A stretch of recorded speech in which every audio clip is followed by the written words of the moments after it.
All right, we're live. Stephanie, let's do our intros.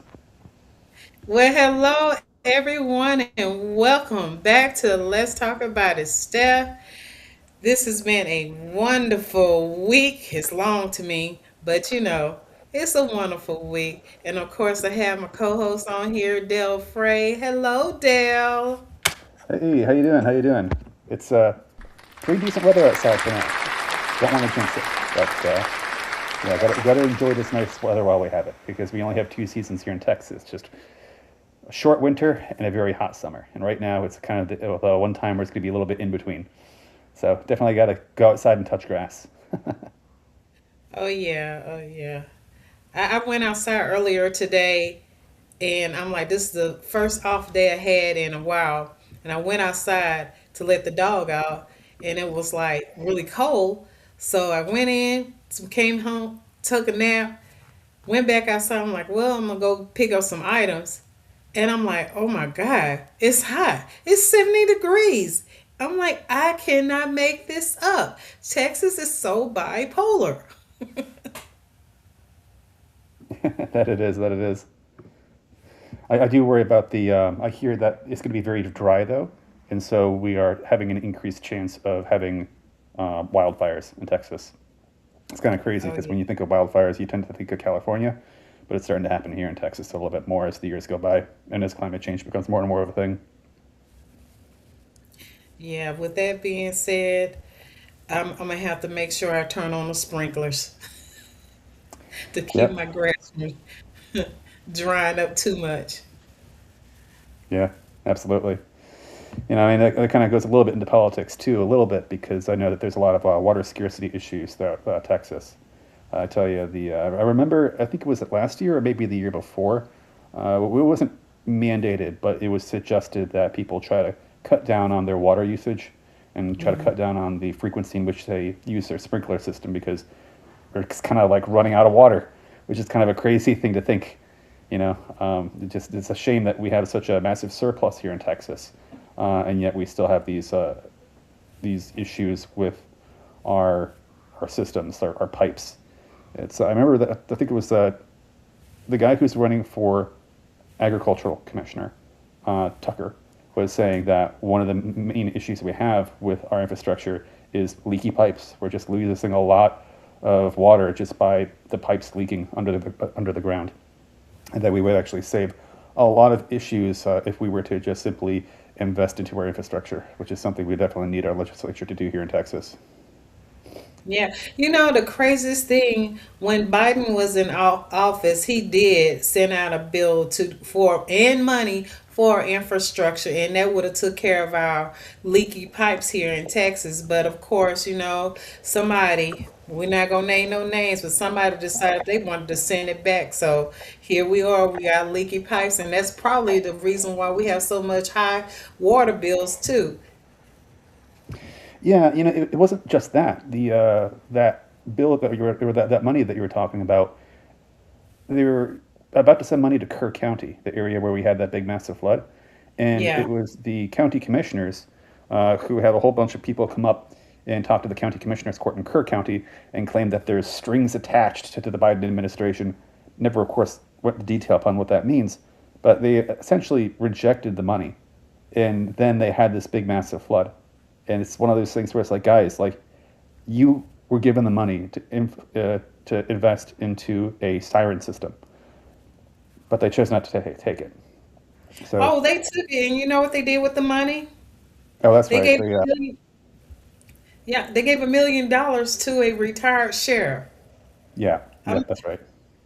boy, does that help the public? Hmm, It's ridiculous. Yeah, it is. That's why it's so important for us to make sure that we have good county commissioners and officers that's going to take care of the people, tax-paying money, because right now that's not happening. It looks like it's happening throughout the state. They're taking the tax dollars and they're doing really odd things with it, I would say. yeah. I mean, it's funny how Republicans talk about so-called waste, fraud, and abuse, when I see the Republicans doing that very much. I feel like it's waste, fraud, and abuse to have this recapture system that we have. essentially, if there's money that's going to a school system, an ISD, and there is lack of attendance rates, well, that cuts down on the amount of money that school can actually receive. And any extra dollars go into something called recapture. And we literally just don't know where that recapture money goes. We just literally don't know. It's so frustrating. Between that, the fact that we have a big, massive surplus, which is kind of a good problem to have, but the concept here is that, if we have this big, massive surplus, then why aren't we paying our school system to stay functional? Why aren't we investing that money into our water infrastructure? Why aren't we investing that money into our electrical grid that broke down during that one cold snap that one time, right? I mean, we have all this money. We're the 8th largest economy in the world, behind France, but yet we can't keep the lights on during a cold snap. It's completely ridiculous. It's because, Oh, and wait till summer when we have rolling blackouts. yeah, yeah. Yeah, it's very frustrating. I mean, actually, we saw the power actually go out a little bit last weekend. It was extremely windy. There was a massive windstorm that happened. My wife and I were actually at the Kroger's, and they were surprised when the lights just went out.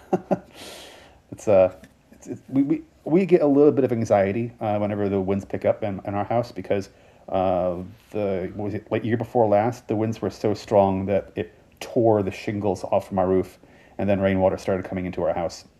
We had massive water damage, and we had to have we had to fight with the insurance companies.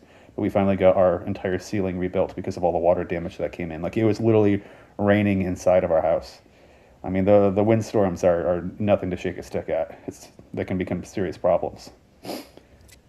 You know what? I believe you because we had that issue over here, but ours wasn't the roof; it was the shingles. So how that wind was hitting, it was knocking the shingles off. So everybody had shingles flying around back here. But hopefully we won't get it bad. But the way how it looked, we really didn't have a winter. So we're gonna be looking forward to some crazy stuff happening. Probably a hot summer. Yeah, speaking of crazy stuff, how about that SAVE Act? I know the Congress was spending almost all day today debating that, kind of going back and forth on it. Do you want to tell us about what are your thoughts and feelings on the SAVE Act, Stephanie? I have lots to say about that SAVE Act. First of all, I don't think that we need to have a SAVE Act because here in Texas, we already use our photo IDs, right? So when we go vote, we have to show proof. We have to show proof of our ID already. So why are they changing the things up? Well, because they want to keep other people out from going to go vote. Like, just so happened, one of our reps said that she went to go, where her husband went to go do his voter's registration because he's going to be a register. He's going to be registering people to vote, and found out that they're suspended. So what's going on, Denton? What's going on? Is this the beginning of something that they're trying to do with the SAVE Act? Are they suspending everybody, or is it just some people? Because we all received our voter registration new card earlier this year, so it shouldn't have been a problem. But you just never know. When the GOP wants to play games, they're playing games. But where we're sitting at right now, y'all, is they're still in session. They're still trying to pass the law, which I think is total BS. We shouldn't be passing that. But we have a short little government shutdown that's causing problems at the airport, where people are having to show up at the airport three, maybe 4 hours early before their flight just to get into TSA. Now, how crazy is that? Dell, I know you like to travel a lot. How do you feel having to get up 5 hours early just to be at the airport 3 hours early? Yeah, it's a bit ridiculous. We're going to be actually flying to Florida in a little bit here. I mean, that's like not until April, but yeah, I don't know how long this is going to last. It's pretty crazy. One of the points of contention is that I believe I saw that, there's a primary right now for the U.S. Senate here in Texas. It's a Republican primary between Senator Cornyn and Attorney General Ken Paxton. And Ken Paxton, I think he said something along the lines of, if they pass the SAVE Act, he'd be willing to step aside. And also at the same time, too, Donald Trump is saying that he's not going to sign any bills into law until the SAVE Act is passed, implying that he'll have the government continue to remain shut down until they get their SAVE Act. They're pressing really, really, really hard for it. Now, from what I understand, and correct me if I'm wrong, Stephanie, I believe in order to get the SAVE Act passed, currently right now it seems like they might need to break the filibuster in order to make that happen. But I don't think they have the votes for that. Now, the key word here is think. Anything can change, especially as pressure continues on. We saw how before, in the last major and the longest government shutdown in history, some would say, or some kind of feel like the Democrats buckled to letting the government reopen again. And some may feel that Democrats didn't press hard enough. Well, everyone has their different opinions on that. But their pressing of the SAVE Act is quite alarming because, from what I understand, the SAVE Act as it's configured right now is vague. And if I understand it correctly, it's going to require states to say what specifically needs to be done in order to prove your identity for voting. And there's a potential where someone may say, hey, your place of birth needs to be on your identification, and or there must be a statement claiming that you're a citizen, right? And not all driver's licenses necessarily have that. And so if they do make that a rule, then we're talking about a situation where your driver's license is not enough in order to be able to vote.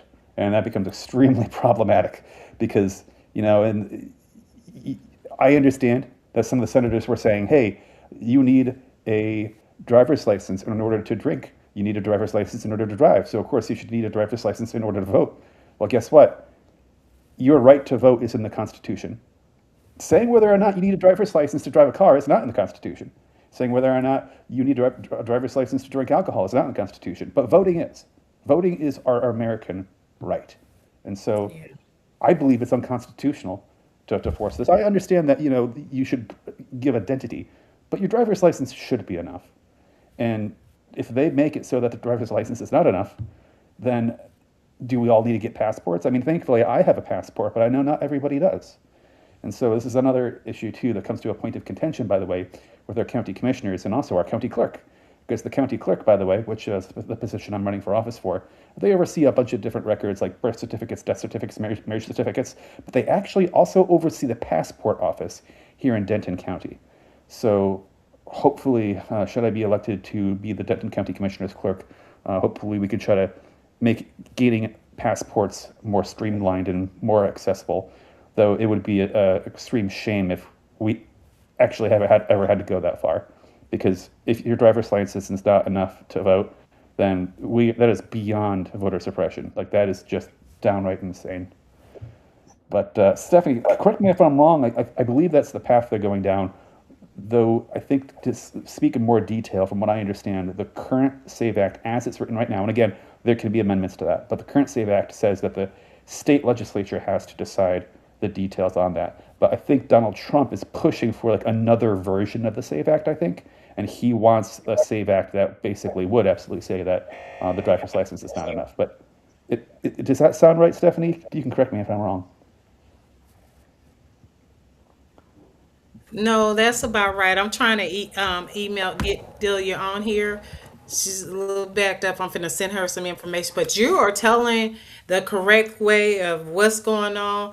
That in other words, how this SAVE Act is, it's gonna affect women that are married that last names does not match what's on their driver's license. So if your birth certificate has Smith on there and you got married and now you've changed it to Lewis, it doesn't matter. Guess what? You're not going to be able to go vote unless you have have a passport that has it all. So that's basically how they're trying to do it. And I'm like, we got to figure this stuff out.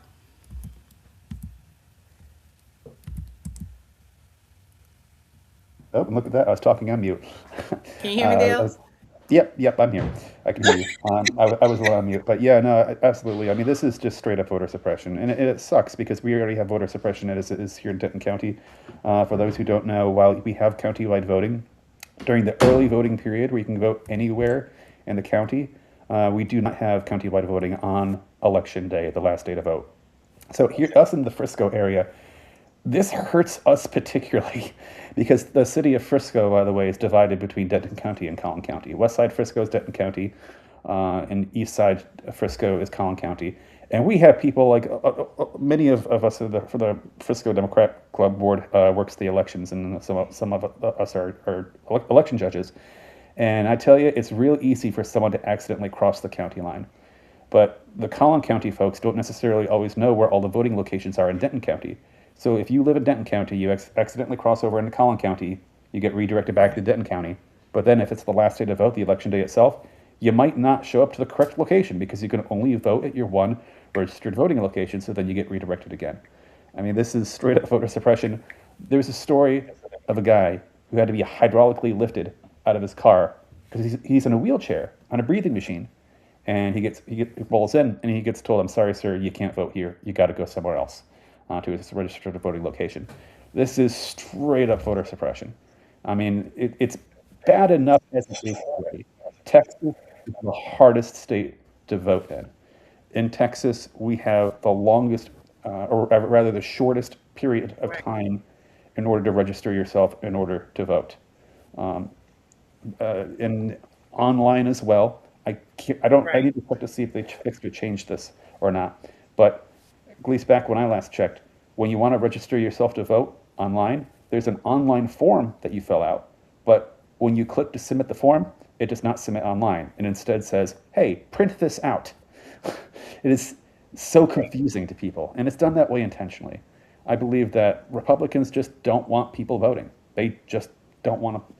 They don't want people voting because I think they know that we're going to be voting against them. I think they know that there's going to be a blue wave coming up. The last time Donald Trump had a trifecta, there was a blue wave during his midterm, and I think we're expecting the same thing to happen again this time around.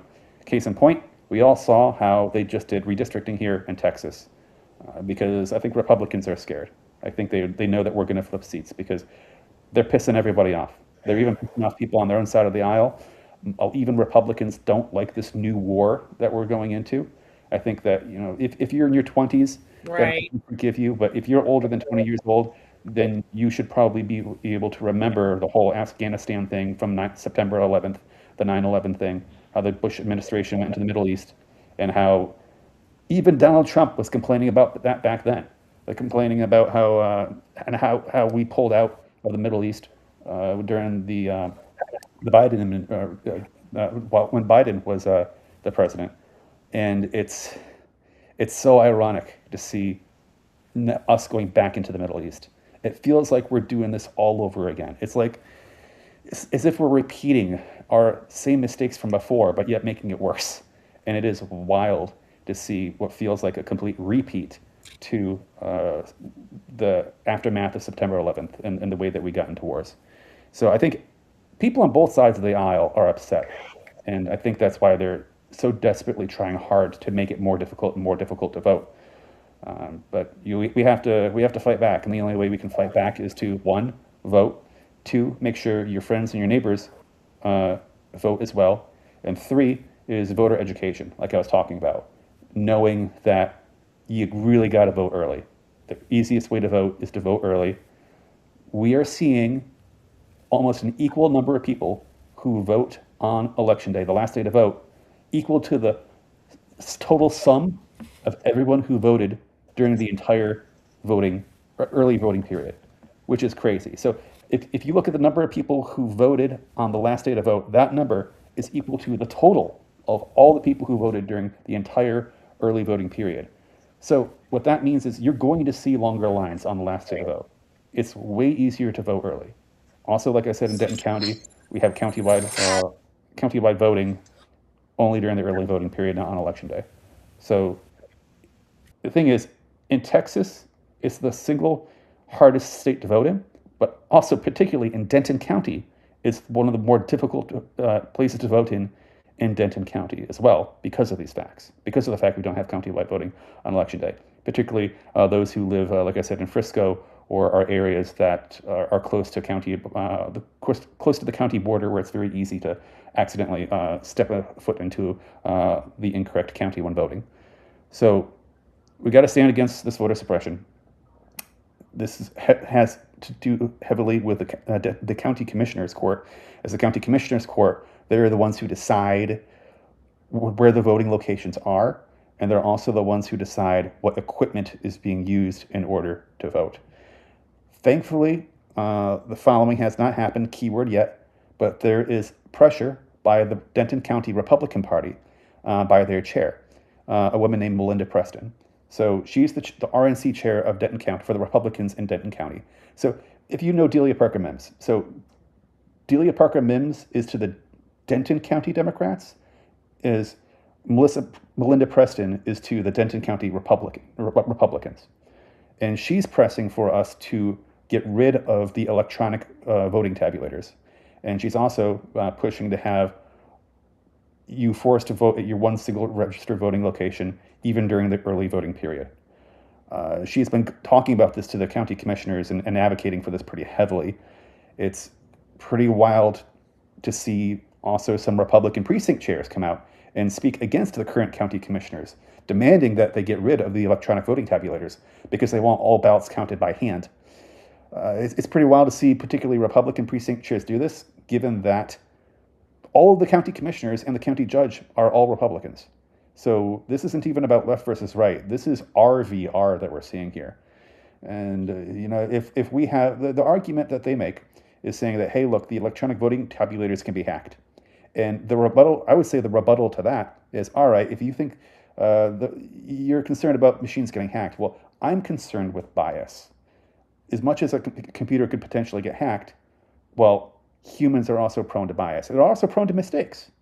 So it's more efficient to have a machine count it and have a paper ballot as well, which is the exact system that we have here in Denton County right now.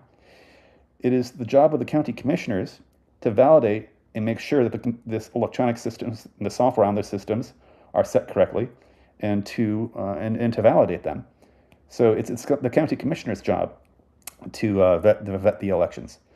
So when it comes to the voting suppression, county commissioners are definitely one of the key issues when it comes to this, and the key way that we fix this. But I think we see one of our guests just joined back in. So, Stephanie, I'm going to kick it back to you. Hey, Steph.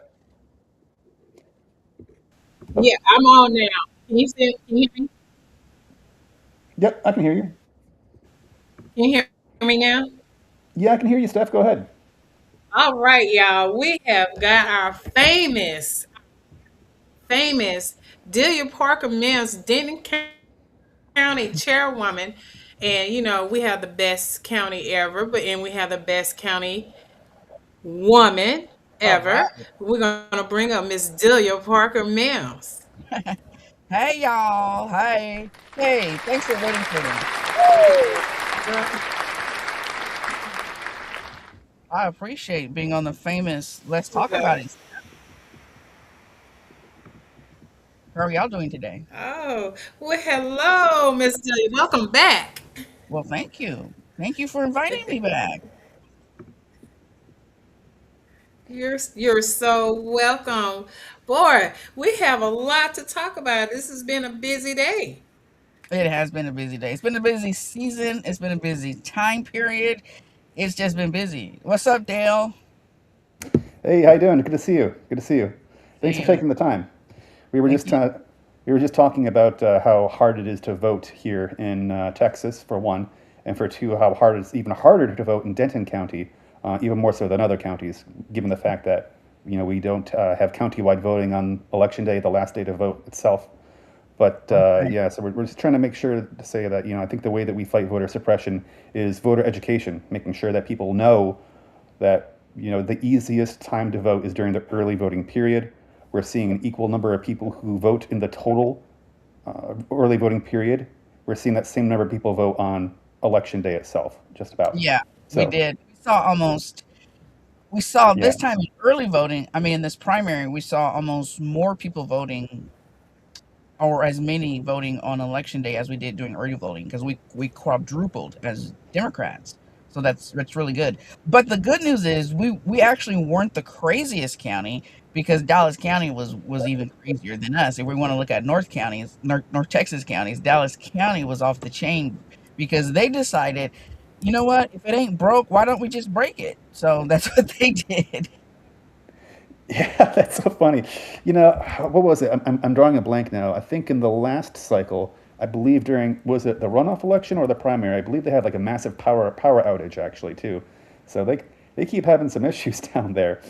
But yeah, yeah, I remember. I think It's a self-inflicted gunshot wound because the Republican Party under the on the Colonel West, they realized that it was asinine to hand count ballots because it would take months to finish, and they have been threatening to do that.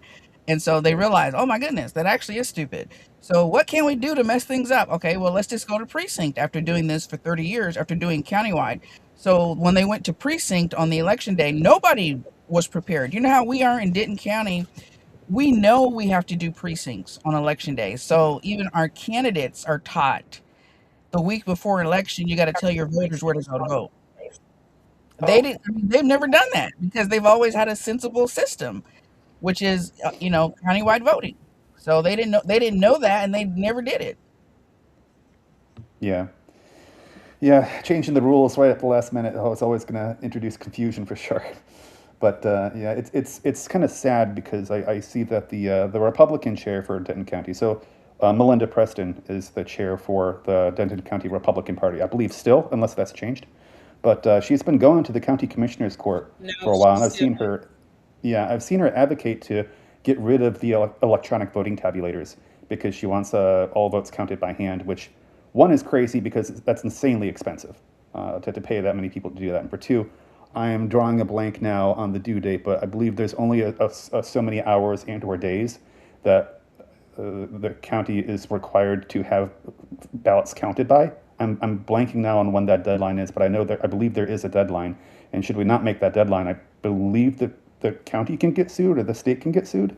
Yeah, I Um, think there is a deadline, and she hasn't done it. And so far, knock on wood, our commissioners have maintained not being extremist. So I'm so happy that we have people running for commissioner, and we certainly got one or two of them out who are extreme. So that is why we don't want any extremists. So Stephanie, you got to get in there and do what you can to get elected because but we're fortunate now we don't have extremism, but the Republicans are doing a good case. They're doing their own good case. They're so terrible. They're helping us out as much as they can.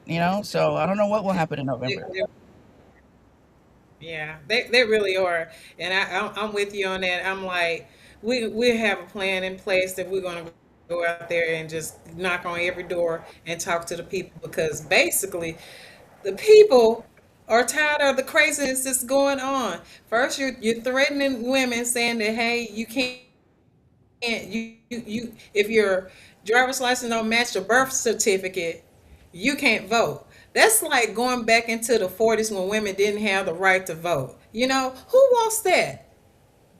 Who Right. And wants then what that? happens and then they're like, well, you get married, we can do it. But what happens when you get divorced? And then you gotta go back to all that again. It's just gonna be a never ending revolving cycle of nonsense that they keep asking themselves to do it. Mother, may I be slapped again? I don't know why they do it.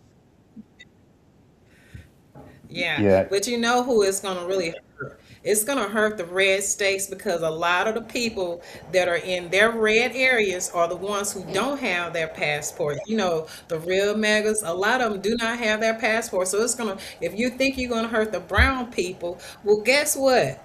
You're going to hurt your folks too. And those are the ones that voted for you. And those are the ones that's not going to be able to vote because guess what? She probably don't even have a driver's license. So she don't have a passport. Come on now. Let's make that make sense. Yeah. And if you're rural, good luck with all of that. Exactly. But here's the question. What if you like Liz Taylor and been married about 15 times? She ain't voted. That's a lot of constant going back and forth. I mean, all it's going to do is just cause a fight because then it will just become practical not to change your name. So it's just not a very well thought out process. Right. Yeah, it's kind of Listen, ridiculous I, because I told my daughter, and I told my sisters, don't change your name. Make him get your name. that's You good. know Yeah, what? Nothing's yeah, affecting the men. It's just the women's right Smash the patriarchy. That's what I'm. yeah. It's kind of funny because I see that Republicans are obsessed with this idea of voter fraud going on, right? They're so obsessed with that because Donald Trump is claiming that the election was stolen from him in the earlier cycle, et cetera, et cetera. But at a certain point, you got to say, well, wait a minute. The Republicans are the ones in power right now. I got in one of my family calls. We've been having family calls every Sunday ever since COVID, and my grandparents basically said, well, we'll see if the Democrats can cheat enough in order to win these elections. It's like I could see they have predetermined that the next election is just going to be rigged. And it's like, well, wait a Right. minute. If Republicans dominate the state house, the state senate, the governor, the congressional house, the congressional senate, and the presidency, it's your fault if fraud was to actually happen. Now, in reality, this claims of frauders is blatantly exacerbated. It's not true to what they claim, but even within their own narrative, it doesn't seem like it should be compatible when they're the ones in charge. And that's Yeah. why I struggle to understand how these individuals can still believe these things. I feel like You at a know, certain point, it's so insane. Yeah. How, I don't know. I'm sorry. Go on. I interrupt you because it no, just no, drives you're all good. You're all good. I mean, I was going to end it. I was just going to say, at a certain point, I feel like conspiracy theories need to have a shelf life because, like, how long are they going to keep milking the same chain? You know what I mean? But that's really all I got to say to that. But I mean, it's just insanity because they're really, it's beyond, it's beyond, it's beyond common sense. And you can't tell them common sense. So now that Talarico has won, now it's going to be he's anti-Christ, so they're gonna go against everything that they were talking about. And even if you put facts in their face, they're going to go against it because it's not what they want to believe. So there's really no reason to them. They say they're physically responsible. But we all know that's not true. Even looking at data, it's simply a fact that Republicans go to war and Democrats get them out of debt. now. It is simply a fact in modern politics. They are not physically responsible. And it's not physically responsible to go through this trouble of spending on ads, spare time, airtime, energy, paper to change the law for something that has a negligible rate of positivity. It's so the rate at which people who are immigrants vote is so negligible that we shouldn't even be spending effort even really talking about it. And so it makes them physically irresponsible because it's not even. I mean, the last statistic I heard was like maybe there was 35 people in the last 10 years. And so whatever that percentage point is, that means that's negative. So it's a negative point something something percentage of immigrant voter fraud. So that's not enough to be physically responsible to say that we're even sitting around talking about it. Even using my energy to talk about it and debate means you're not physically responsible. So they just say and do whatever they want because ultimately they're nuts. So I don't even know what to do. yeah, Yeah, I have to agree to you. But because here's the thing, what illegal person is going to wind up going to a voting location to show their ID, knowing that it's fake, knowing that hey, when you scan their barcode on the back of it's going to say whether they're suspended or not. Right. Why are they dead? Why in the world would an illegal want to go and vote? And they're willing to take a chance because Make my that make sense. right. And if it was really true, would Trump even be the president? And why wouldn't we have the House and the Senate. Why would any of y'all even be in office? And none of it makes sense. So now we're changing the law when you guys are actually in office, and then Brandon Gill is running around in Denton County, the carpetbagger, talking about the SAFE Act. Motherfucker, you don't even come from Denton County. And if we were able to rig the election, your ass certainly wouldn't be the congressperson around here. You don't even know anything about Denton people. Yeah, He it's don't. it's He kind has of funny. no clue what's going on in Denton. None. Yeah, the guy's a troll. You know, it reminds me at one The of the only candidate forums. Someone asked me. They said, "Dale, gun to your head. Tell me something that Republicans are good at." And I said, "Republicans are really good at distracting. They're good at distracting and they're good at pivoting because it's the only thing they can do because they don't want to talk about policies. They just want to distract." And Donald Trump is probably one of the best distractors there are. He's a show person, and he'll agitate people, and he does not care. He does not care one bit. So. Wow. The extent to which he doesn't care cannot even be explained. I mean, that man does not care. He just does not care. and Yeah, he tells you that he doesn't care. He really does. Especially like with this ongoing war. You know, oh yeah, people are going to die. Excuse me, a lot of us have children that are in the service and we're highly concerned. And there are a bunch of Republicans who have kids that are in the service or might be in the service themselves. Everybody's sitting up here like, what? We don't want to go to war. And especially if it's something illegal. I would be Right. saying no. Like our I'm going to terrorism, jail because I'll be saying no. like the terrorism You person have to come get me out resigned. though. Huh. Yeah, I will. I'll come get you. But yeah, the terrorism person just resigned. People are like, I don't want to put my stamp on this. You know, you just blew up 100 little girls that were just in school. You know, they just went to school and you just blew them up. yeah, it's crazy. First it's boats and now it's students. But you know, that reminds me, Stephanie. Is your daughter doing okay? I don't know if she got deployed or not. Oh, she No, might be. there. Well, Hmm. I think Stephanie might be having some connection issues. Hey, Delia. By the way, maybe we can take this opportunity for you to tell our audience about the state of our I can't county. really I say, think. Oh, but now, but right now, we. okay. I think Stephanie's having some internet connection problems. Did we Uh, freeze up? De- Delia, tell us about the state of our county. Sure, I'll tell you about the state of our county. So we are doing great in terms of our what the Denton County Democratic Party is doing. We are the best damn county party in the state of Texas. Still rocking numbers, still building Democrats out there volunteering, still getting people to the polls. Quadrupled our turnout for the primary, which means it's extremely exciting for November, and filled all of our justice of the peace seats, and we have a district judge. So we're going to be having what we call our justice league people running, and so we're excited about that.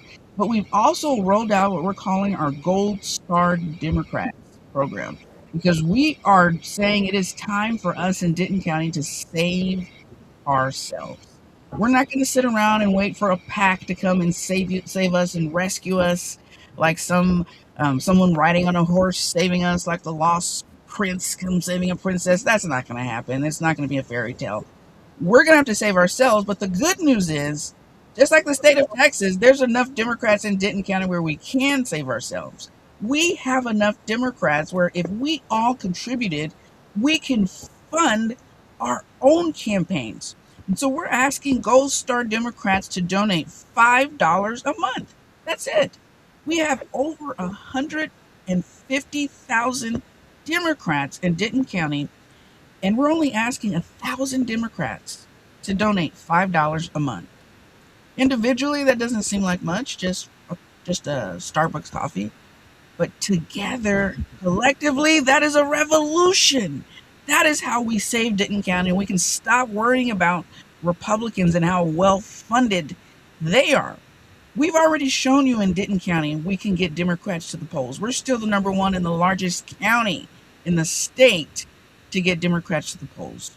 We've quadrupled turnout in the primary. And this is our time. This is our season. November, we want to get Democrats to the polls. We want to flip Denton County and flip the state of Texas, but we need you to help us save ourselves. So that's what we're doing in the state of our county, and we hope that you will be a Gold Star Democrat. Thank you. Back to you, Dale. Absolutely. Actually, before we change the topic, tell us, where do people go to become a Gold Star Democrat? Well, you can go to my page. I have a chair page, Delia Parker-Mims, Denton County Party Chair. Before we leave, we're going to put a link in under here where you can donate $5 a month. It's a Gold Star link. We want you to donate on a special link because this campaign season we're at a crisis, right? If you're a Democrat, we've got to have an election this season, and we've got to do all that we can to win this election. So we have a special link for that, and we're going to put it in this chat. Or you can go to our Facebook page, the Denton Democratic Party Facebook page, and you'll find that we have our special link there where you can donate. Awesome. Yeah, it's really important because it's probably the most consequential race there is. I feel like almost everyone says that every time, but it truly is. I don't think I've ever seen our county and our country ever in a worse off position in my life than where we're at right now. So it's so important that we gain control. It is so important that we impeach this president. I mean, not to step too far in advance, but I just personally feel this man has done enough to be impeached as this. Smallest we could do, impeach is the smallest. But you're right, and every year we say this is the most consequential, don't we? Every year, but we know that the state of democracy is literally on the line, and I tell people, if we have a free and fair election, we've got to make it count. Yeah, no, absolutely. We're in a tough spot right now, but the other weird thing too, and I might be thinking too far ahead. If we do impeach Donald Trump, J.D. Vance becomes president. And there's this interesting fact, like the following is actually true, and I had to fact check it to believe it. But while there's a limit to how long someone can be president, there's a limit, and that limit is two elections. You can be elected once and then a second time to be the president of the United States. There's a separate part of the Constitution that also applies another limit based on years, and that's not 8 years. There's actually the year limit for being a president is 10 years. So if J.D. Vance was to become the president during this midterm, he can still run for the presidency for two more cycles. So basically, when someone becomes the president by the act of president either stepping down or being impeached, that does not count against their the term limit of the presidency.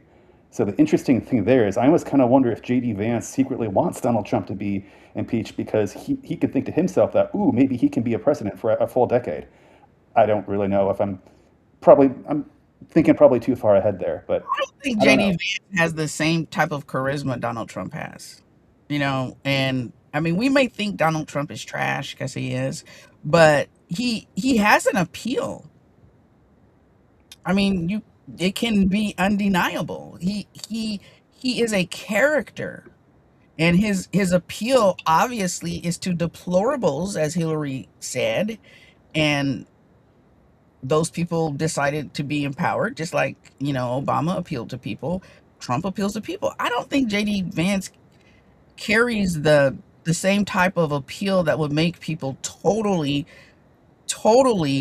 I mean, like we spoke earlier, say one thing but completely, live a completely different life.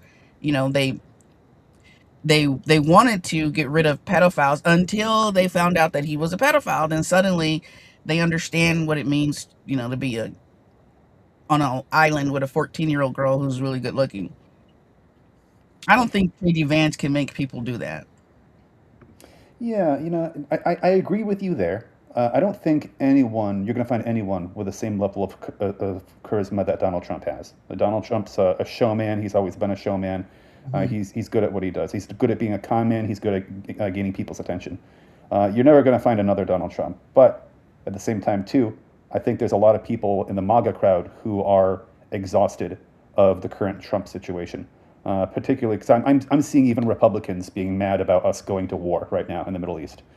And I think that from a relative point of view, the MAGA people would probably prefer a JD Vance over Donald Trump. But another thing, by the way, I've heard like some people talk in political commentary. There are rumors that there are questions within the Trump administration upon who would be a better fit to succeed Donald Trump. Would it be JD Vance or would it be Marco Rubio? That's an interesting thing. That I mean, they're both shit sandwiches, but I think that people are exhausted on both sides of the aisle with Donald Trump, and I think onto the Republicans, a JD Vance would be considered an upgrade. Now, I'm actually afraid of a JD Vance. I mean, the reason I'm thinking about this is because if we do flip Congress, both the House and the Senate, there's a very real chance that the Democrats will impeach him. And if we gain control of the Senate, there's a real chance we can actually get Trump out of office. But then we have JD Vance in charge. JD Vance, by the way, is the author to the forward of Project 2025.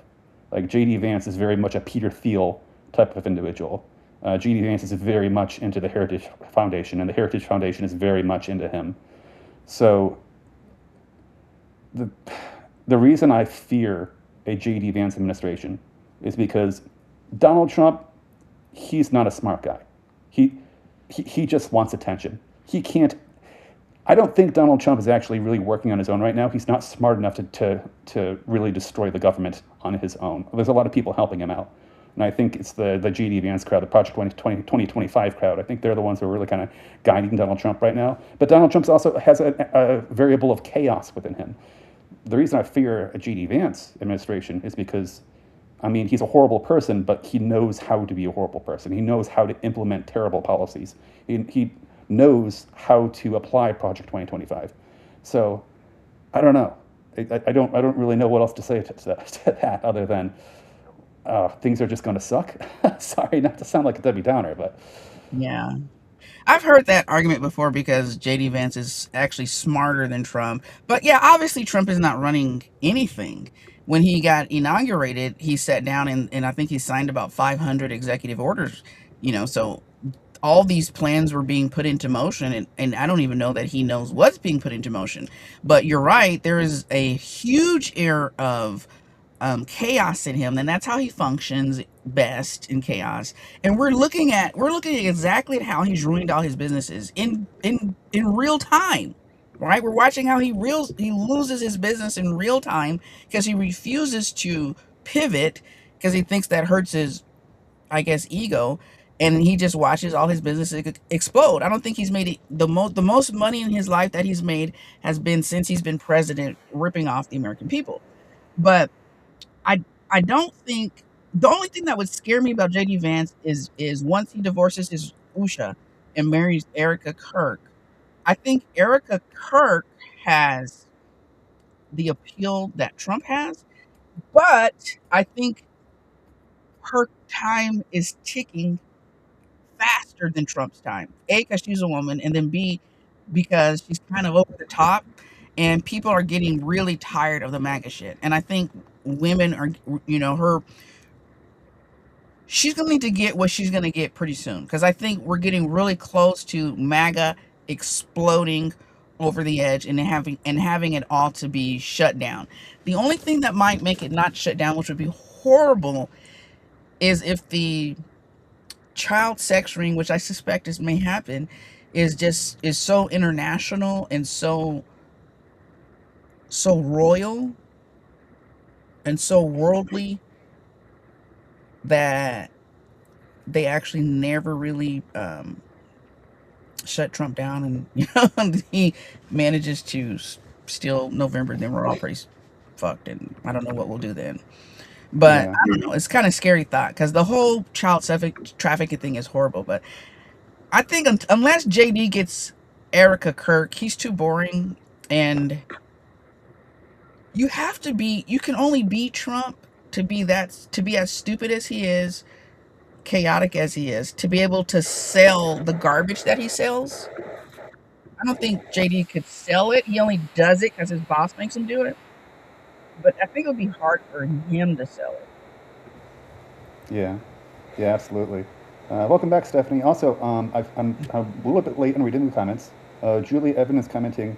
Says, "quote What's crazy is I worked the polls on election day. 90% of the voters at the wrong location were Republicans.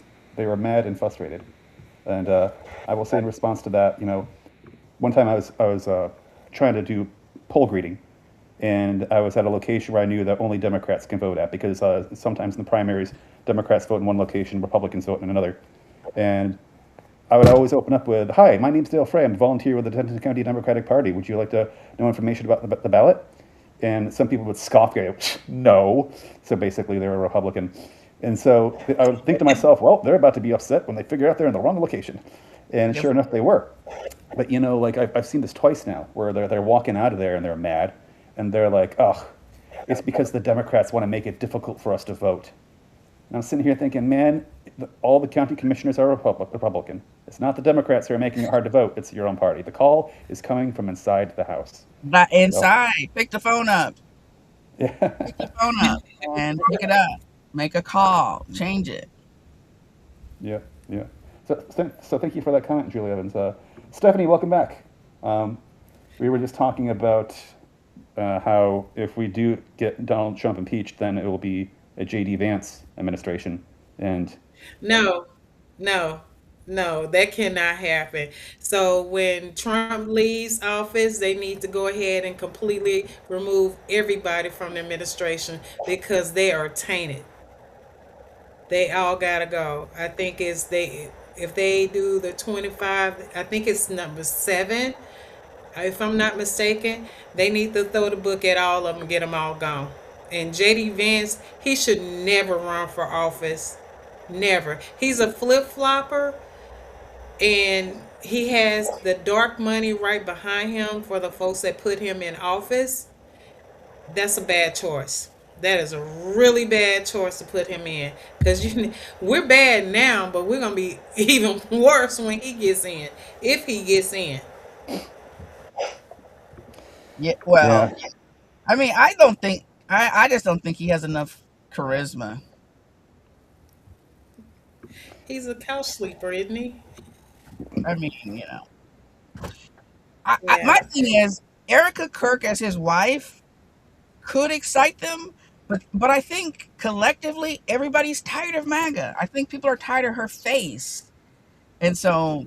But I do think she has a little more charisma than JD. I think she at first was on the level of Trump, but then she went too far, especially with the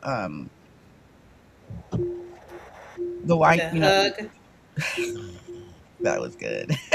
Well, I'll actually everything she's done was too far because really day one when she was laying over the casket. Remember that first picture when she had the light on and she was laying and her arms were spread like oh, and she was laying. I'm like that's a bit dramatic. And so then from there on it just went, and then all the sparks and fireworks, and then it just started grabbing men on stage. It's crazy. She's always been moving in a really weird direction. Yeah, I hope they somebody have sense enough not to bring her in the fold. But right now, where we going, it's like throwing poop on the wall and seeing if it's gonna stick. Right now, everything's sliding down, and we're gonna be set by ourselves with these clowns. Yeah, it's pretty sticky. But I saw a headline today and it said a Turning Point USA college chapter was like blowing up, like not gonna go through because they were put off by Erica Kirk's visit, and she turned off the girls. They didn't like whatever she was saying. I thought, oh, see, there's starting to be a crack. So she is kind of too much. At first, maybe they were just mesmerized and in grief with all that Charlie stuff, But when she's out literally saying, ladies, you just should stay home while she's grifting off millions, I guess people are starting to be like, really? Yeah, I don't think she has the same level of charisma, or rather the capability that Charlie had. Charlie, I mean, I did not like the man. I did not agree with his politics at all one bit, but he did have the ability of getting out to young crowds and actually mobilize them. Some way, somehow, he was actually able to get turnout within young people, and Yeah. that's actually very difficult to do. Honestly, it really is. But I think she is trying to follow in the footsteps of Charlie, but I don't think she necessarily has the same exact skill set as he has. So I No. think she's trying and she's struggling, and I think she will eventually fade through time, unless, like you said, like she like gets married to JD Vance or something like that, or somehow because she the only reason we even know who she is because of Charlie, right? So unless she marries in order to gain attention to someone else, I think slowly through time she's going to fade away. Oops, wait, hold on a second. Click here to continue live stream. Okay, sorry about that. Steph, are you? I think you're back. Oh, Let me can't. tell y'all, I am having so much. I'm finally home and I'm having so much computer issues. Well, internet issues. It is ridiculous. So if I wind up bouncing up again, just close us out at the time. I don't know. I do better at the hotels when I got better internet service than at home. It's all good. It's all good. We're actually kind of What coming was the up. question?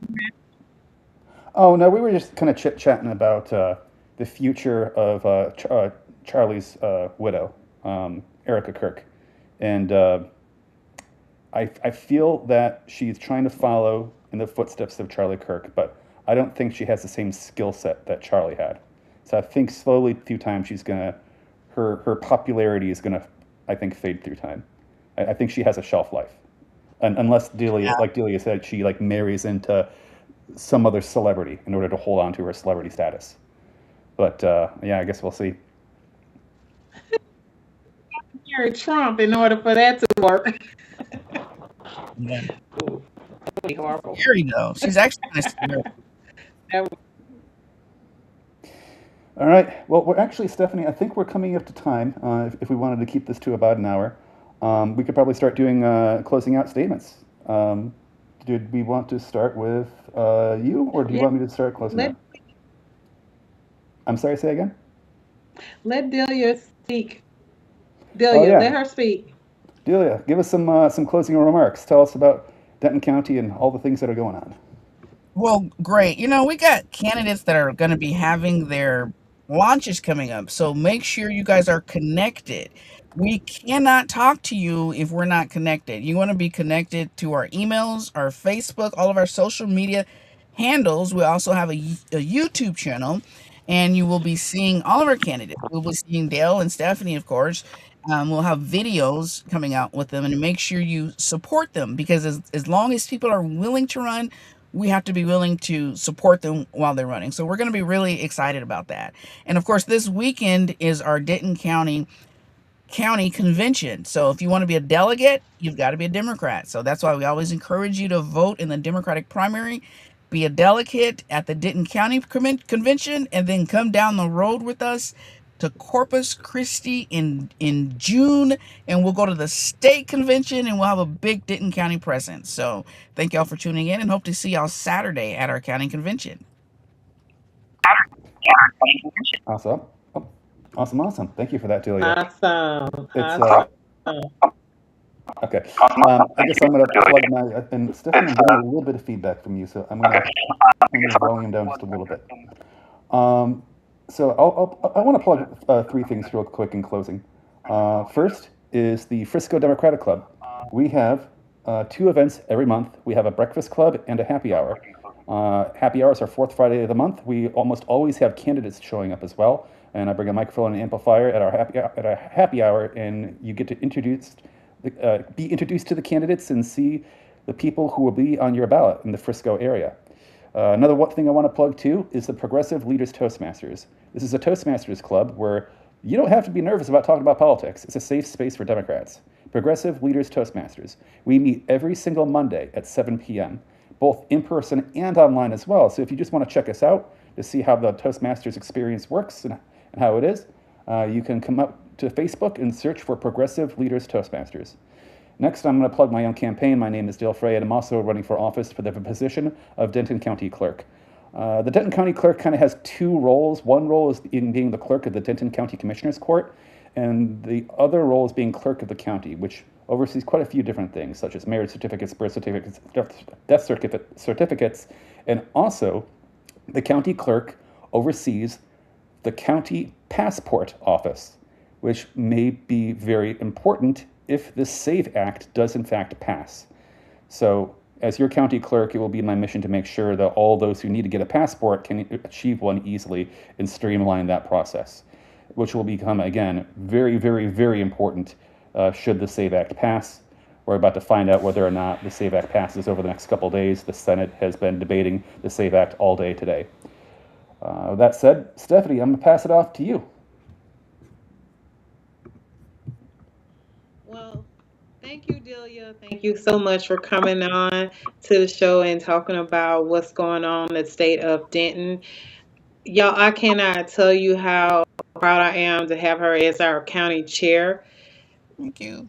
It has definitely changed over the past 4 years.